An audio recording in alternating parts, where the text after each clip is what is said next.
สบายดียินดีต้อนรับซองดอกคุณทินสวรรค์พี่น้องสบายดีมื้อนี้มื้อวันที่หนึ่งเนาะมื้อวันที่หนึ่งอ่าอยู่พี่ละอยู่นครหลวงเวียงจันทน์พี่น้องถ่ายเบิ่งบรรยากาศตอนนี้ก็12 โมง 11 โมงแล้วพี่น้องพนักงานทหารตำรวจก็อัดสิเลิกเวียกเลิกงานกินข้าวกินน้ำพุ่นพี่น้องเพราะว่าเฮาก็ตอนนี้ก็เลิกงานแล้วพี่น้องอ่าเขาเลิกงานพักผ่อนมีเวลากินข้าวช่วงนี้พี่น้องอ่าสบายดีทักทายเบิดสุขสุขคนตอนรับส่งท้ายปีเก่าตอนรับปีใหม่พี่น้องปี2025บรรยากาศอยู่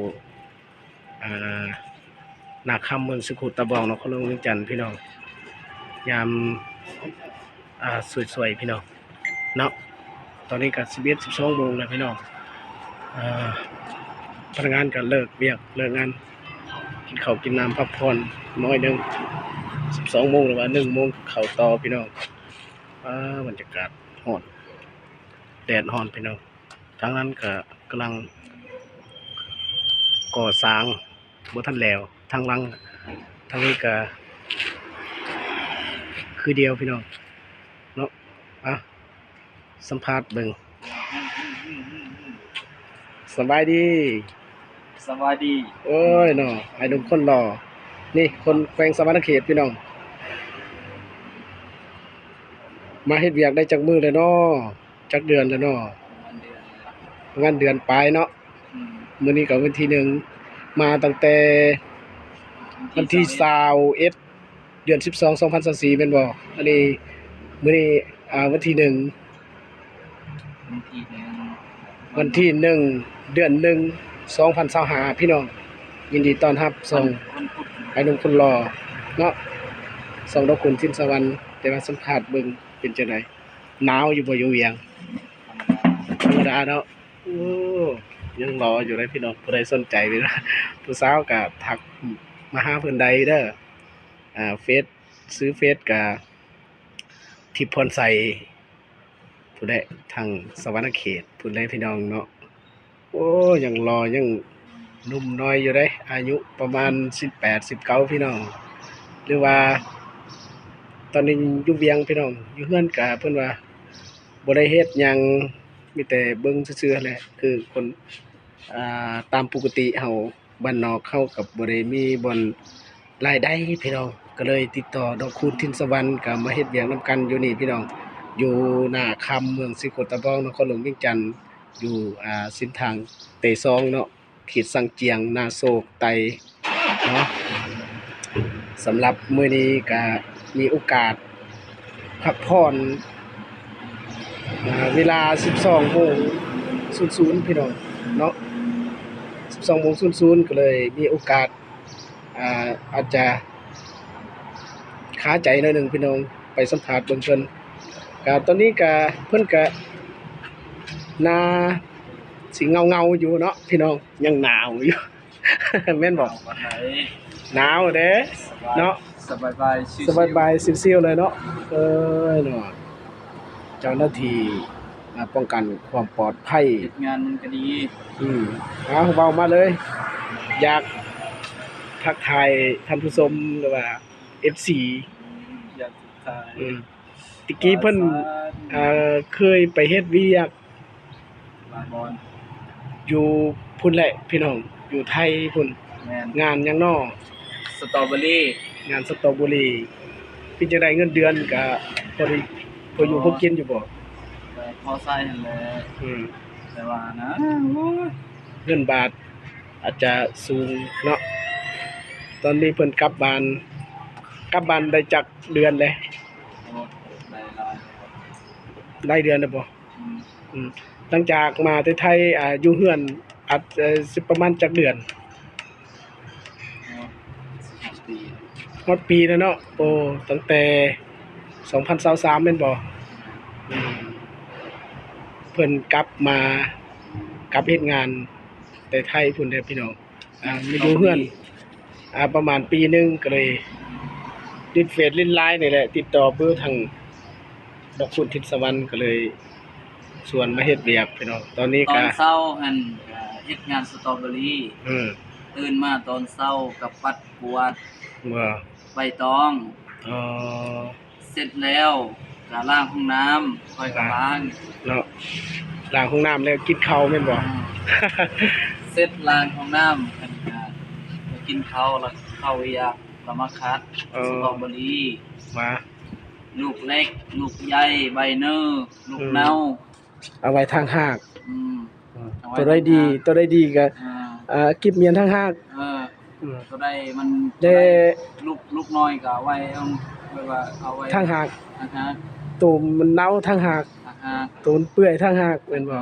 บัดนี้หัวหน้ามาแล้วบอกตัวนี้ดีตัวนี้บ่ดีแม่นบ่ อืมแต่ว่าความที่วันนั้นหั่นก็มันเป็นไบเนอร์มันคือว่าไบเนอร์มันเป็นตัวแหลมๆหั่นพอใส่ไบเนอร์ มา อืม เนาะ แล้วก็เข้าอยู่ในตู้ที่ตู้เย็นหั่น อ๋อ ก็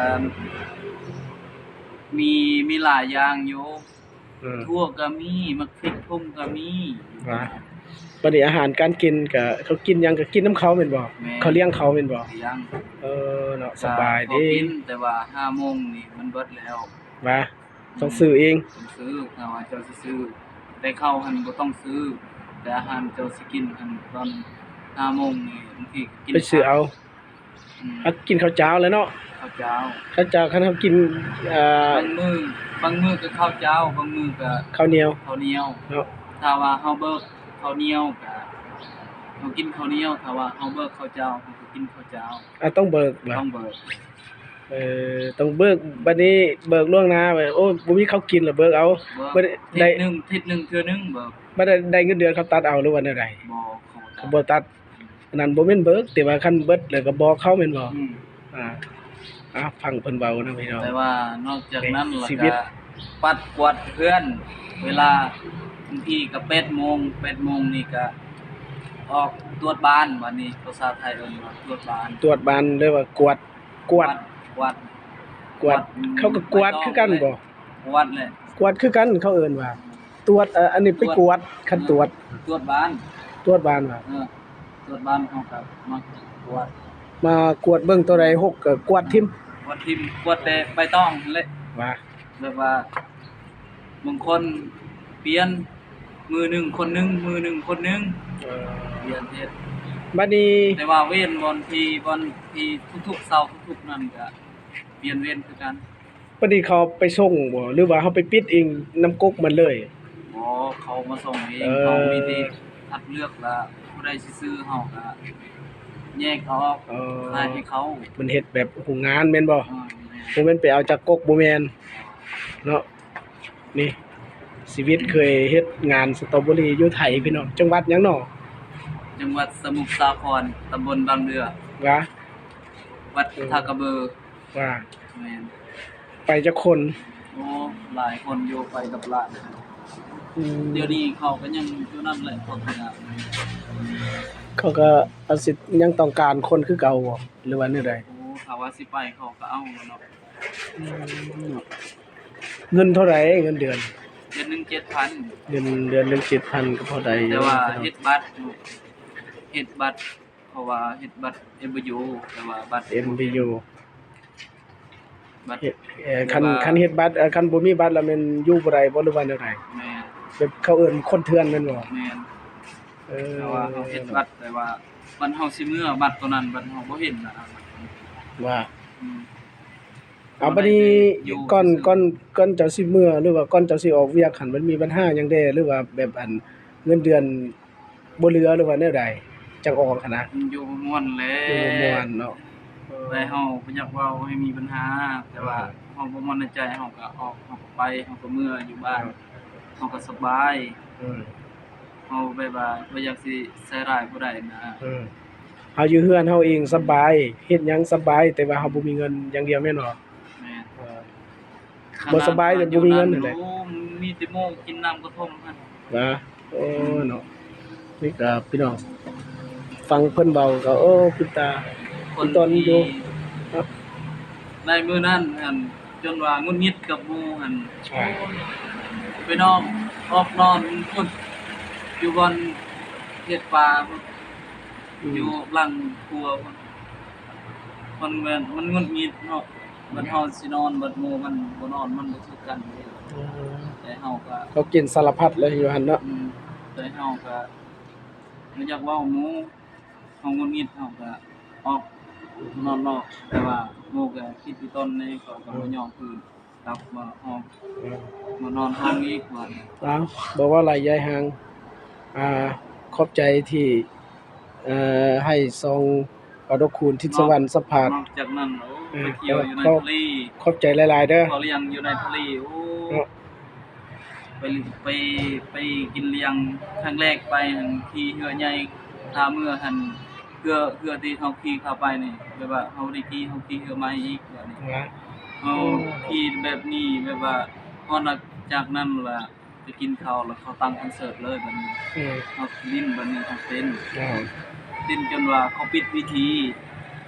เบียร์เหล้าโซดากินแบบว่าเฮาบ่เมามีแต่โมเมาโมอย่างเดียวเมาเฮาแบบว่าบ่เมา อืม แต่ค่อยเสียแพ้ค่อยอันหนึงไปอยู่ในทะเลฮะ อืมแล้วบ่เป็นหยังเอาก็ขอบใจหลายๆที่ให้สัมภาษณ์กันให้ข้อมูลกันไปเฮ็ดเวียกอยู่ไทยพี่น้องมันบ่แม่นว่าบ่ลำบากบ่ได้สบายเด้พี่น้องไปเฮ็ดเวียกอยู่ไทยเบิ่งหนึ่งมาเฮาก็มันมีปัญหานำหมู่คู่เด้แล้วก็เฮาก็บ่สบายใจเด้ก็ขอบใจที่ให้ข้อมูลทั้งสองดอกคูณทินสวรรค์สำหรับคลิปนี้พี่น้องเบิ่งรอบๆบรรยากาศอยู่ในเมืองสิกุตะบองนครหลวงเวียงจันทน์เนาะสำหรับคลิปนี้พี่น้องก็ลาไปแล้วสำหรับคลิปหน้าพบกันใหม่พี่น้องสบายดี